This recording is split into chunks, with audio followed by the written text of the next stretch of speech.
Welcome to My Therapist Is Out, an open space therapy collective podcast. We are your hub for queer and trans mental health care.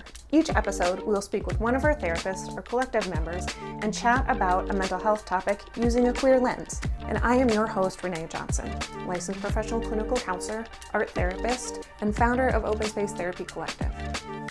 Today, we're chatting with Debbie Whyte. Debbie Whyte is an art therapist and has practiced in New York and California. Debbie specializes in working with teens and parents who want to support them.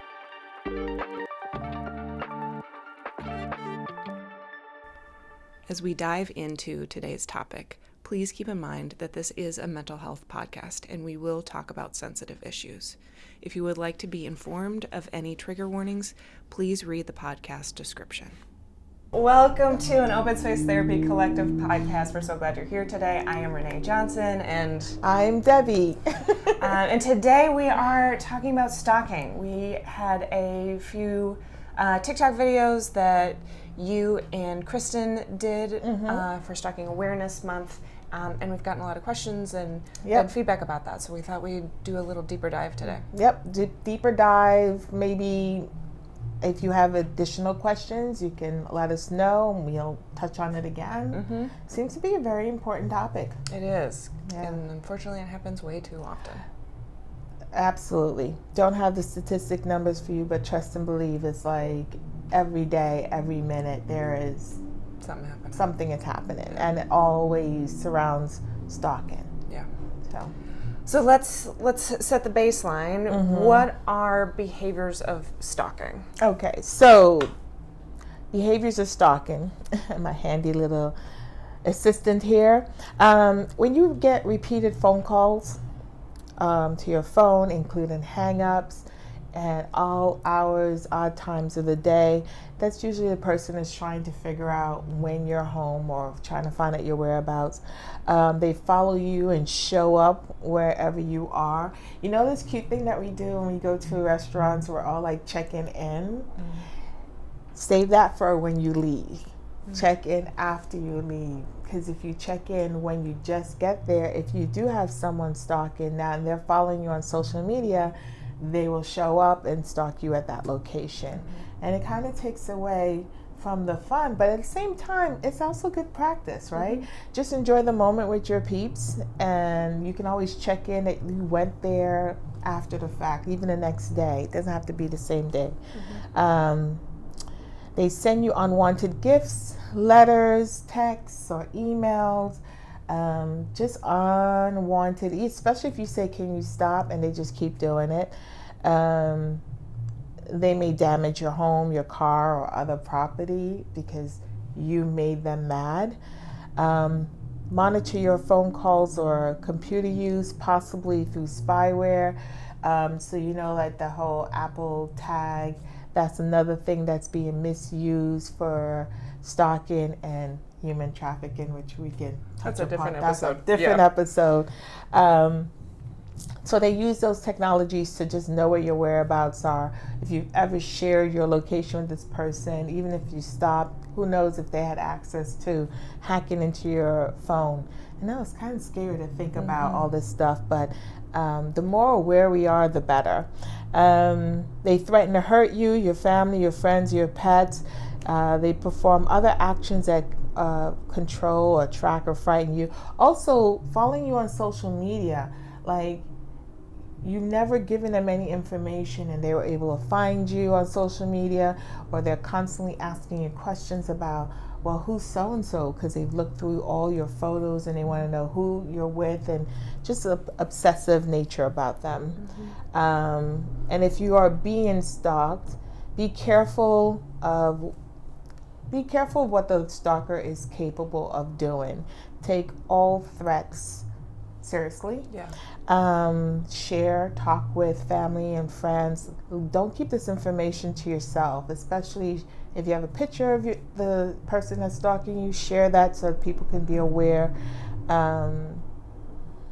if you're being stalked, so you may feel depressed, hopeless, angry, anxious, irritable, on edge, hypervigilant, like literally you feel violated, your trust has been violated and all that. So you want to make sure that you have a support system.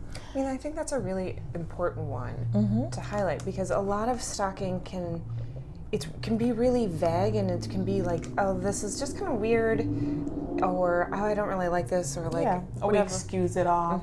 Like, oh, he got me flowers, that was thoughtful. And while you're thinking that was just a thoughtful thing, the message that the stalker might get is, oh, she or he really, really loves me and wants to be with me. You're not giving that message, obviously, but that's the message that they internalize. So it's almost like being very clear with your behavior. And I hate to say it like that, because it sounds like the person is being stalked, it's your fault that you're being stalked. No, it's more about just setting boundaries and protecting yourself. So whether you're being stalked or not, you always want to have boundaries. Boundaries are for you, not necessarily for other people. It's for you to protect yourself. So this falls on the lines of that, right? Yeah. You wouldn't want to give mixed messages to your friends, or family members. So it's a good boundary to set, so that you can also pick up if this person is a potential stalker or not. Yeah, and even if like you get the flowers and the thought is, oh, that's thoughtful, but you're starting to feel nervous or something's off, like irritable. Pay attention to those things, because that is telling you something. Like your system is picking something up that you might not be recognizing yet. Yep, your body definitely gives you signals. Just like if you're anxious to go to a job interview, you feel like you have butterflies in your stomach. Let's pay attention to your body. It tells you. So what can you do? What can you do if you're being stalked? Well, there's no universal step-by-step, and you have to check the laws in your state and talking to, I think you were saying... So the public defender's office is a really good place to start. Most public defender's office have a stalking division. Thank you. That's dedicated to this, and it's typically under the domestic violence umbrella, and there's a ton of domestic violence resources. And so even if you're just Googling domestic violence resources, that includes stalking. That's not a separate thing. Nope. That definitely is under that umbrella, and that's a whole nother episode. Also, you could just Google what is your state and the laws on stalking, and it should give you the first thing that should pop up is a reputable, but check your sources of where it's coming from. If you're not sure, make sure it's yourstate.gov. Look and see how they outline laws for stalking. For example, in California, the state of California, the laws are kind of vague. It's a wide umbrella, but I think you agree too, you should always follow your gut, and even if it's very vague and you feel like you can excuse it away, the fact that you're trying to excuse away another person's behavior tells you should definitely look into this. And better safe than sorry. Just go and say, hey, I think I'm being stalked and this is what's happening, and let them say, nay, not the police department, because they're not very equipped to determine stalking in a like. You want to call them if the person is there. Call the cops. Yeah, Get definitely. it on record. Immediately call the police if the person is stalking you. But I'm saying when you're going to research, I wouldn't stop at the police department. I would go to the DA's office and the domestic violence division and ask questions there. They will definitely point you in the right direction and give you some tips and tools so that you can come in with good stuff. So what you can do, call 911 immediately if you know yourself and your situation. You know it better than anyone else. Trust your instincts and call help if you feel like the stalker is putting you in danger. Alert others. Tell trusted friends. Connect with an advocate is what we were talking about with the DA's office. Document every incident. I am a firm believer in keeping a journal. Keep a journal. And make sure your language is as matter of fact and factly. I make up new words all the time. But make sure that your journaling input is really time, date, this happened, I was wearing this, he was wearing that. Those are identifiable things, so that if it should, they can pick up camera, they can point out. You want to write your journal as if you're going to present this to a judge, so you don't want a lot of emotional statements. You want to keep it matter of factly. So journaling is a big thing, and yes, it is admissible in court. Same, and put in there too, like if this person's showing up at your job, if this person is going by your house, if this person is hitting up your friends, like have your coworkers and your friends and all these people also send you text messages or emails with what they're seeing, and include that in your journal, because the more people you can get to back this up, even the better. Yeah, screenshot those texts, print it out, glue it into your journal as an entry. You were saying something and I was just saying, yep, that's a good idea too. Oh yeah, if they're showing up at your job, note that in your journal. They're showing up at my job and my boss gave me a warning, or I got written up, or this is, becoming a problem that my HR department, like whatever happened at your job, please put that in there, because it shows that they're messing with your livelihood. In some HR departments, I think it depends on like the size of the company and like how robust the HR department is, but you can also go to the HR department and be like, this person is stalking me. Like if there's security at the building, then the security can have a picture of this person to not let them in. HR can help document with you that this is happening. Actually, you need an order of protection for them to step in to do that. Oh, interesting. Yeah. So I know of a client firsthand that had to produce an order of protection and a photo of their stalker to HR, and had HR told them to go to head of security, and head of security did that in their round. So that's how she got protected. But yeah, they told her if she had any legal documents showing that she was being stalked, like an order of protection, they needed a copy of it. It's a protection for them too. So that's something else you can do. Any kind of, even if you have a police report, not necessarily order of protection, but a police report, you can use that too. Yeah, I'm glad you mentioned that. Definitely end all contacts. Sometimes this is easier said than done, especially if your stalker is your ex-partner and you have kids. It's really hard to just end communication. The same client, what they did was when they had to switch the kids for visitation, would just write a letter pertaining to the kids' needs. That was it. Put it in the baby bag. Wouldn't even talk to them. That's how she chose to communicate. So, and the courts were okay with that. As I said, take all threats seriously. Even if it's you, your pets, your people you love, even your neighbors, like take all threats seriously. Create a safety plan. If you have children, you have to prepare them. This is so hard. Age appropriately, of course. Yeah. Teach your children what to do if there's an emergency, like where to hide if there is danger in the house, or how to call the police or a trusted friend to help. Again, age appropriately. Also, on that topic, teach your child to have a code word between you two, so that your stalker can't just show up at their school and say, hey, mom or dad told me to come pick you up. Your kid should be like, well, what's the code word? And if they don't know it, they don't go with them. So, yeah, that's a really important one. Yeah. And the kids getting involved is really tough, and especially if they're too young to really have an understanding of it.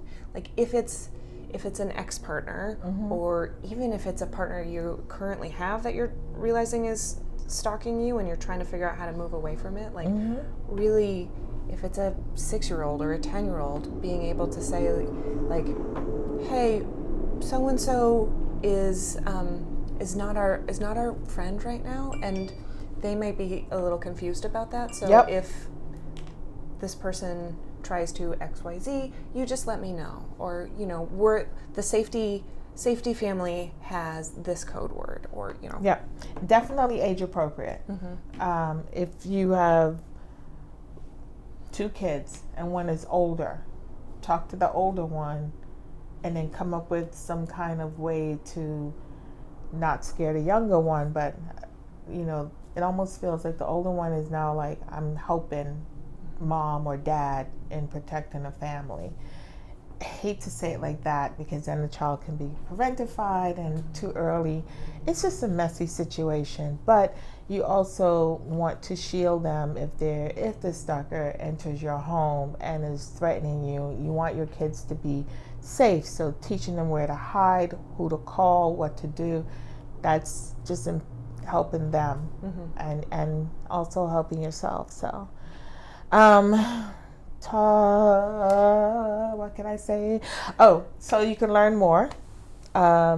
Just literally Google Stalking Prevention Awareness and Resource Center. They also have a website called victimconnect.org. That's a lot of where I got my information from. The LA County Bar Association has a DV division that specializes in stalking cases, and they will help you file restraining orders, which is a really important thing. That's really good. And so, if sometimes when you call the police, they'll be like, "Oh, you can't file a restraining order. You don't have any proof." That's not true. They will tell you that because they don't want to do paperwork. But pretty much anybody can file a 72-hour restraining order, and that's really helpful if you need somebody to get out of your house. Yeah. And then you can take further steps to do a civil restraining order, and the public defender or the bar association, whoever is in your area to help you do that, will then help you trigger to take it to a criminal case. So you can always file a civil restraining order. Yes, and also remember, the police don't know the law to the full extent. So if you hear, well, they said words to you that sounded threatening, but we can't do anything until they actually do it, that's not true. That's not true.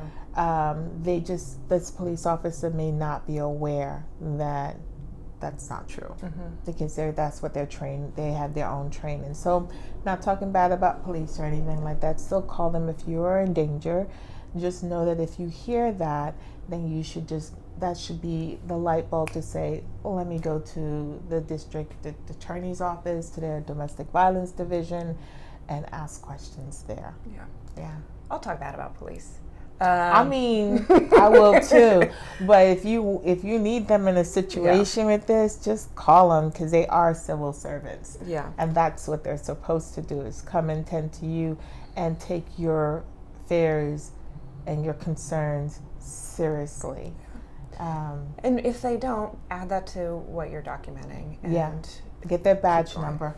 Yeah, always. Get their badge number. And you can also, I don't know if it's out here in California, I'm assuming so, but in New York City, you have a complaint division that civilian complaint board. If you have a complaint on a police officer, get their badge number and their name, and you can call up or file a complaint, and they'll have sometimes a mediation where you can sit face to face with that police officer and let them know how their lack of their skills impacted you as a civilian. Yeah, and it goes on their record. It does.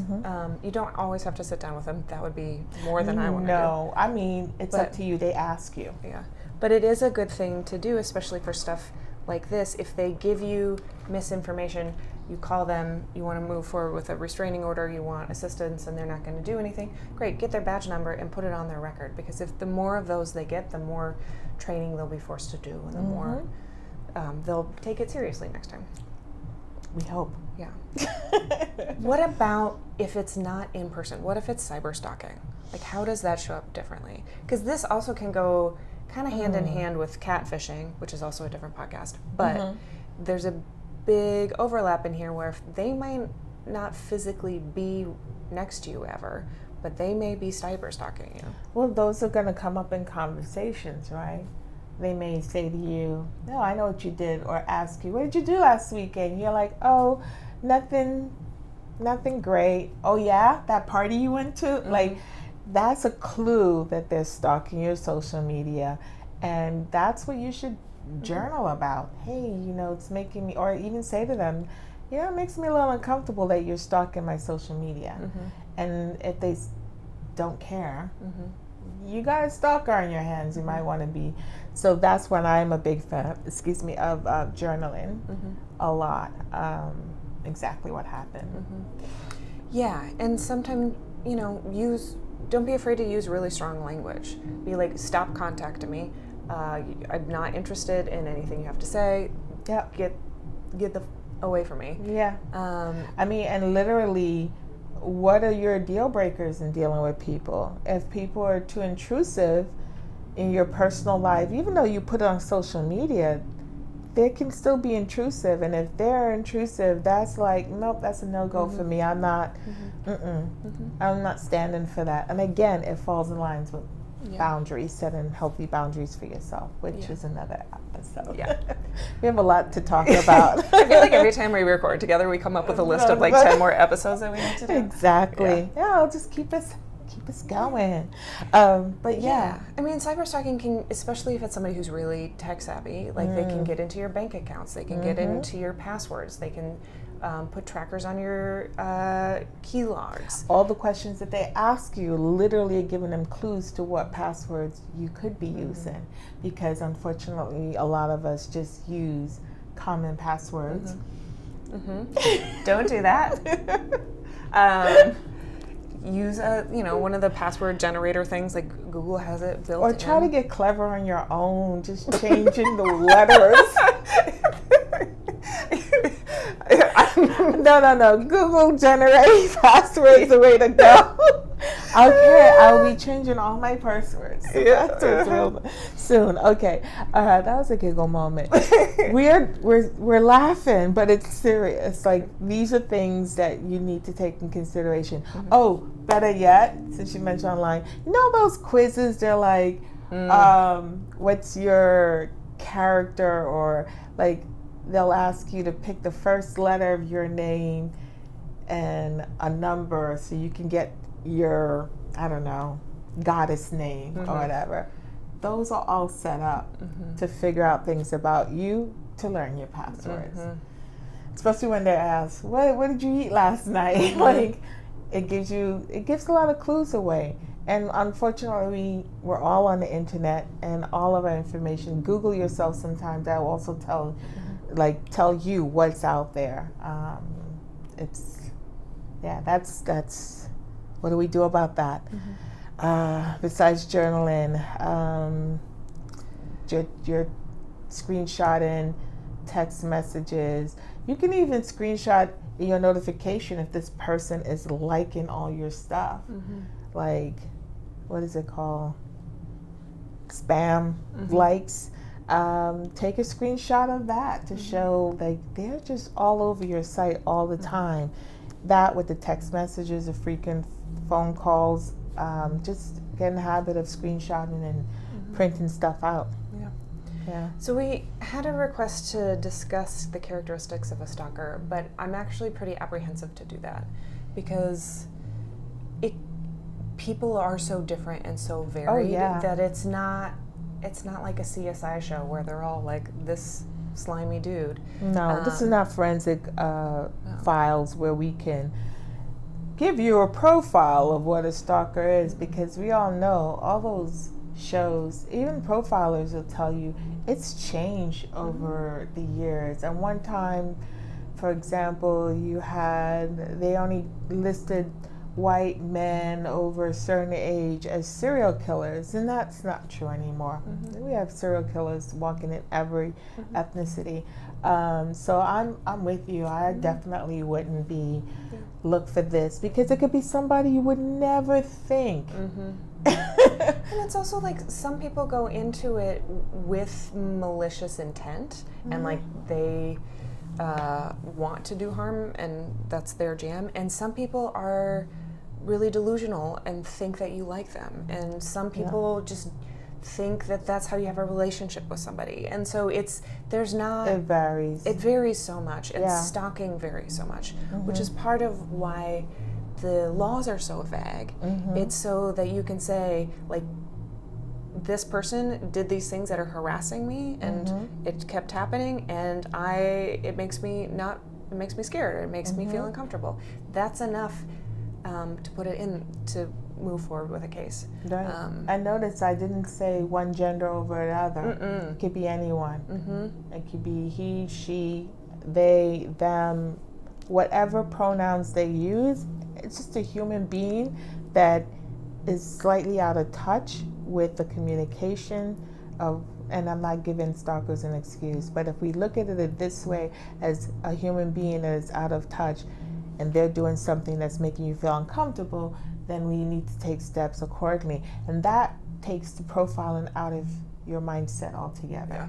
Yeah. Not make excuses for their behavior, but just identifying it could be any human. We could end up being sorry,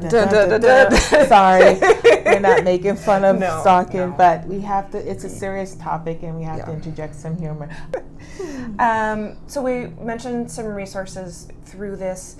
Riley, our awesome marketing coordinator, will put those in the description. It'll be on our blog, and feel free to reach out to us with any questions. We're happy to assist and try and point you in the right direction. Absolutely. Okay. All right. What is your queer moment of joy this week? Oh, my queer moment of joy this week. I don't say it like that. I'm buying myself flowers and going to the beach. That's wonderful. That's what I'm going to do. That's my happy place. Yeah. Perfect. Purple flowers, of course. What is your? I had chosen sister in town last night by surprise. Happened to be here for like a minute with work, and it was just really good to see her and go eat some fish and be decadent. And I'm jelly. Yeah, we missed you. So that was really nice. I think I have a feeling that my queer moments of joy will be a lot about chosen family and who I'm spending time with. Hey, that's beautiful. Yeah. Thank you so much. Thank you. Any questions, please send them to us. You can DM us. You can always send voice memos to our email, admin@openspacetherapycollective.com. Yeah. That's about it. See you next time. Hi. Bye.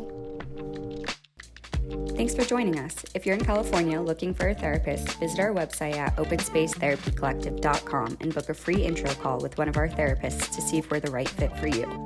My Therapist is Out is an Open Space Therapy Collective podcast.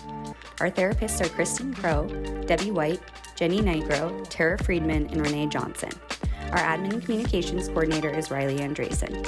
Our podcast editing is done by Smash and Grab Studio. We'd love to hear your thoughts on today's topic. Leave us a comment below or email us at info@openspacetherapycollective.com.